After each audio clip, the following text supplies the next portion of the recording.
Les menaces auxquelles Israël est confronté ne viennent plus seulement de Gaza ou du Liban. Elles se multiplient de manière à inquiéter tout le monde. Cette semaine, les menaces de drones soutenues par l'Iran se sont rapprochées des centres de population israéliens et de nouvelles questions sont apparues quant à savoir si le monde ignore l'incitation même qui alimente la prochaine vague de terreur. Analysons les sujets dont tout le monde devrait parler. Bon retour dans Judéa Occasion ici sur JNS TV.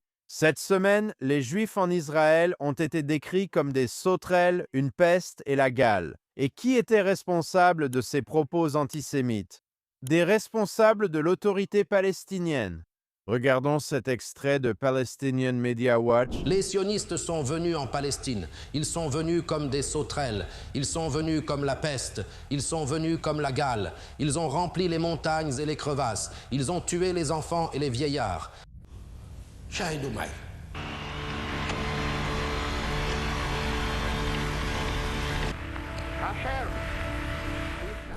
Maintenant, PMW affirme que cette déshumanisation d'un groupe entier est dangereuse et menaçante, et qu'elle vise non seulement à susciter le dégoût et l'hostilité, mais aussi à créer une volonté d'utiliser la violence contre lui. Ils ont ajouté que ce genre de langage déshumanisant peut être mortel, comme les Juifs le savent trop bien à cause de l'Allemagne nazie et de l'Europe du XXe siècle. Là-bas, les Juifs étaient présentés comme un germe et un virus contagieux menaçant d'infecter toute la population. Ils sont devenus le problème juif que trop d'Allemands étaient prêts à aider à éliminer. Mes amis, je veux comprendre quelque chose. Si des commentaires comme ceux-ci étaient faits aux États-Unis ou dans n'importe quel autre pays, toute personne sensée les condamnerait et dirait que c'est de l'antisémitisme flagrant, de la haine des Juifs. Si un responsable gouvernemental disait quelque chose comme ça, les gens demanderaient son renvoi. Ma question cette semaine, pourquoi l'autorité palestinienne reçoit-elle autant d'indulgence ici? Juste parce qu'ils vivent ici au Moyen-Orient? Est-ce parce qu'Israël a signé un accord de paix avec eux? Un faux accord de paix, devrais-je dire. Où sont tous les manifestants libéraux à Columbia ou dans les autres universités? Où sont les responsables gouvernementaux aux États-Unis, dans l'Union européenne et peut-être surtout ici en Israël? Pourquoi l'autorité palestinienne bénéficie-t-elle encore et encore d'une immunité face à son incitation et sa haine anti-juive? Assez, c'est assez. Ils déversent ce genre de propos sur leurs médias officiels quotidiennement. Pourquoi cela surprend-il? Une attaque terroriste commise par un Arabe sous l'autorité palestinienne ne devrait pas surprendre. On leur enseigne que les Juifs sont un fléau, comme des sauterelles. Est-ce qu'on comprend cela? Je n'excuse pas ceux qui commettent ces attaques, certainement pas. Je fais simplement remarquer que tout commence par ce lavage de cerveau à la maison, que ce soit à la télévision, dans les journaux, et oui, pire que tout, dans le système éducatif. La prochaine génération d'enfants de l'autorité palestinienne grandit en apprenant à haïr Israël et à haïr les Juifs. Jusqu'à quand allons-nous ignorer cela? J'aurais pensé qu'après le 7 octobre 2023 et ce massacre, les chaînes de propagande de l'autorité palestinienne seraient fermées, mais ce ne fut pas le cas.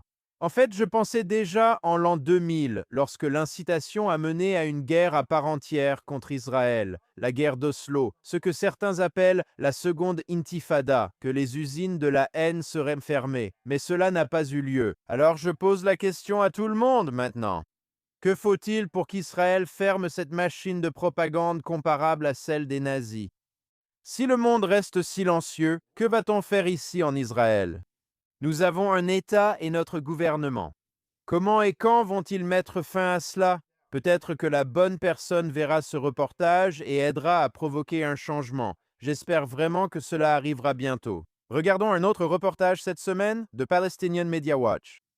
PMW indique que le ministère de la Santé de la Paix rapporte que la vie de milliers de patients est en danger dans un système de santé au bord de l'effondrement à cause de la crise financière de la paix. Et pourquoi y a-t-il une crise financière au juste? Comme le dit PMW, l'autorité palestinienne continue de façon persistante à donner la priorité à la récompense financière des terroristes et des meurtriers à travers leur programme de rémunération des terroristes, alors que d'autres parties de la société, y compris les Palestiniens atteints de maladies chroniques, de cancer et ceux en soins intensifs, sont en détresse.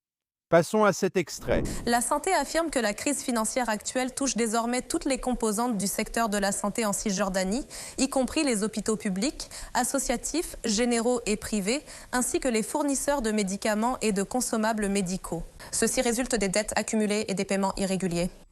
Des centaines de types de médicaments et de consommables médicaux essentiels sont arrivés à des niveaux critiques de pénurie, y compris les médicaments vitaux, les traitements contre le cancer et les médicaments pour la dialyse, ce qui constitue une menace directe pour la continuité des services de santé. Le ministère de la Santé a souligné que la poursuite du blocage des fonds du peuple palestinien a un impact direct sur la vie des patients, menace le droit aux soins et la sécurité.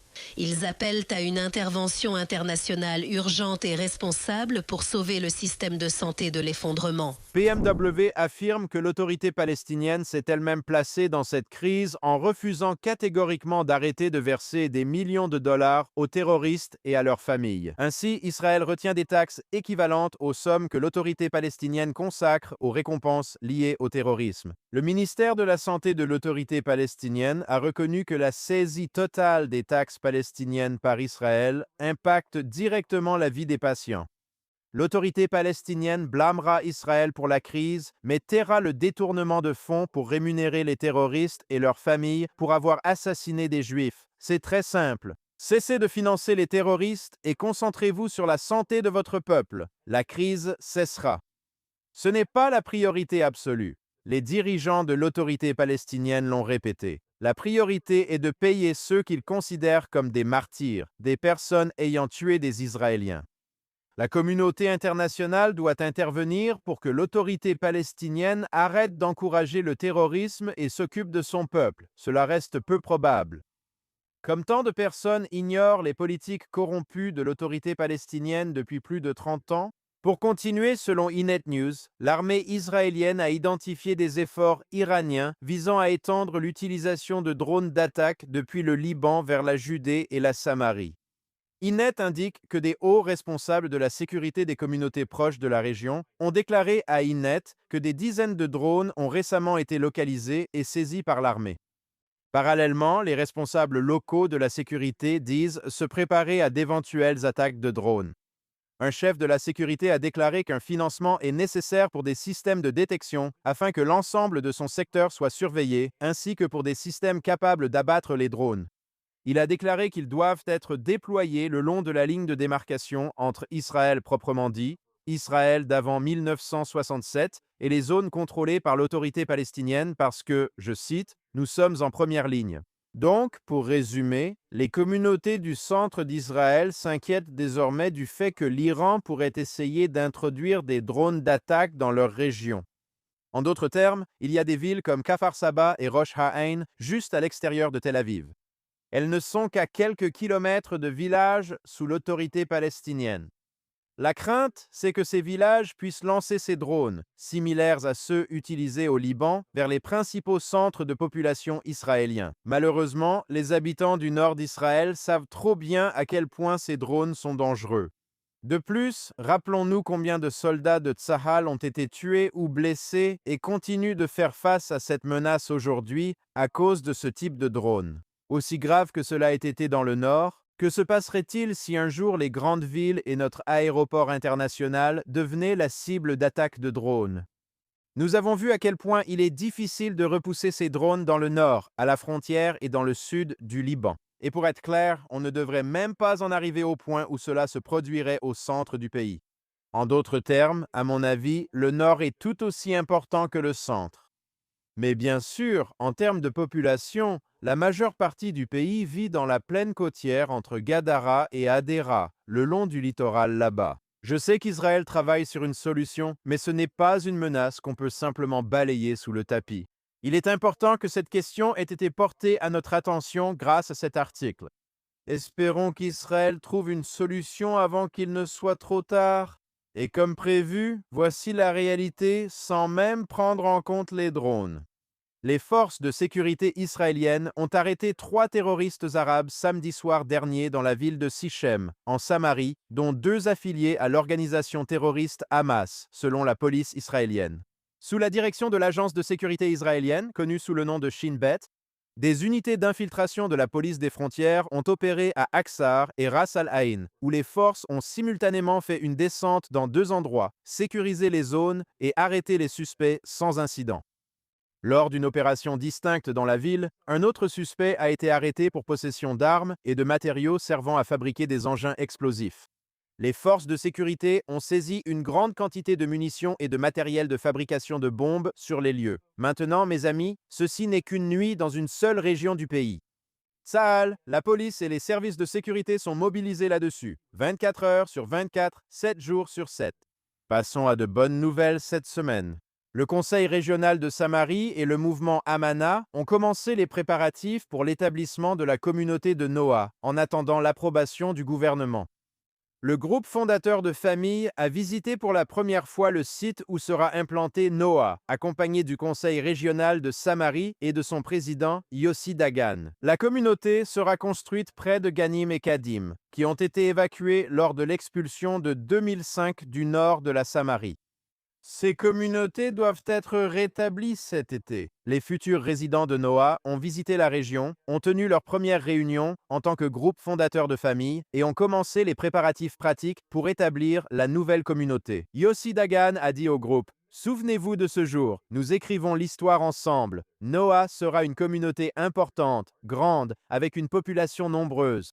Elle deviendra une communauté centrale dans la région renouvelée de la Samarie du Nord. Établir des communautés juives, mes amis, dans notre patrie biblique ancestrale est toujours un développement positif. La communauté internationale, surtout l'Union européenne, s'indigne quand les Juifs construisent en Judée, mais accepte que seuls les Arabes construisent.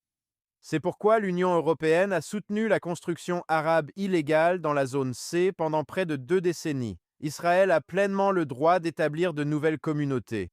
Je sais maintenant que ce gouvernement a approuvé 103 nouvelles communautés en Judée et Samarie ces 4 dernières années. Nous n'avons pas à nous excuser.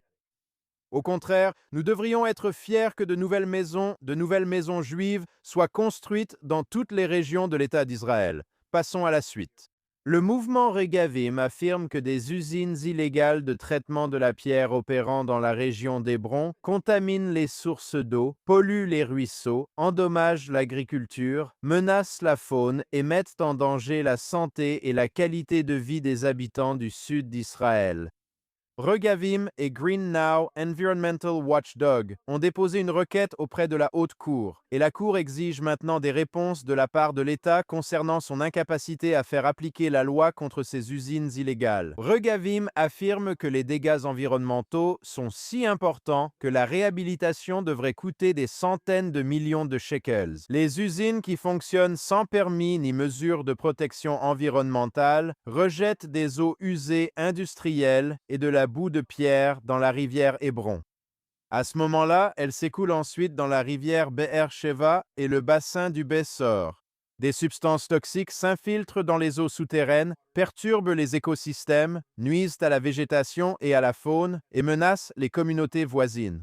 Les pétitionnaires ont souligné que, tandis que les usines de pierre légales en Israël sont soumises à des réglementations environnementales strictes, les usines de Hébron fonctionnent sans supervision ni mesures préventives de base, causant de graves dommages environnementaux, tout en bénéficiant d'un avantage économique déloyal. Depuis des années, les responsables environnementaux alertent sur ce danger, mais les autorités affirment ne pas pouvoir faire appliquer la loi dans les zones sous contrôle de l'autorité palestinienne. Cependant, les rapports des coordinateurs de terrain montrent que les usines se sont étendues dans la zone C, qui est, là encore, sous contrôle israélien total. Alors, qu'avons-nous ici? Encore plus d'exemples de terrorisme environnemental, parce que c'est exactement ce dont il s'agit, et nous en parlons dans cette émission depuis des mois. L'autorité palestinienne agit comme un pays du tiers-monde, en déversant des déchets où bon lui semble. Et malheureusement, Israël ne les tient pas responsables. Nous sommes censés être un État de droit et Regavim exige que ces lois soient respectées. Surtout que cela affecte des zones sous contrôle total israélien dans la zone C et, comme je l'ai mentionné, dans le sud d'Israël également. Cette anarchie doit cesser. Cela affecte la santé des enfants ainsi que celle des adultes dans le sud d'Israël et dans la zone C, et cela doit être traité immédiatement. Et enfin, cette semaine, le secrétaire général de l'ONU, Antonio Guterres, a averti qu'un grave manque de financement pourrait entraîner l'effondrement de l'Office de secours et de travaux des Nations Unies pour les réfugiés de Palestine, connu sous le nom d'UNRWA. Guterres a déclaré que l'UNRWA fait face à de graves difficultés financières et à des restrictions opérationnelles qui menacent sa capacité à continuer de fournir ce qu'ils appellent des services essentiels à travers le territoire palestinien occupé, selon leurs propres termes, et dans l'ensemble de la région. S'adressant au comité ad hoc de l'Assemblée générale des Nations unies sur les contributions volontaires à l'UNRWA la semaine dernière, Guterres a déclaré que l'agence fait face à un déficit de financement de 100 millions de dollars malgré la mise en œuvre de mesures d'économie importantes. Maintenant, quand j'entends cette nouvelle concernant un déficit pour l'UNRWA, je dis tant mieux. Nous savons que l'UNRWA, au cours des 78 dernières années, n'a pas réinstallé un seul soi-disant réfugié, ni aucun des enfants ou petits-enfants de réfugiés. L'UNRWA maintient ces personnes dans la misère, les utilisant comme des pions en première ligne contre l'État d'Israël. En d'autres termes, l'UNRWA est néfaste pour les Juifs et elle est néfaste pour les Arabes. Et bien sûr, nous savons tout sur les employés de l'UNRWA et leur lien avec le Hamas, ainsi que leur participation au massacre du 7 octobre. Et puis, il y a le système éducatif de l'UNRWA qui crache quotidiennement la haine anti-israélienne et l'incitation.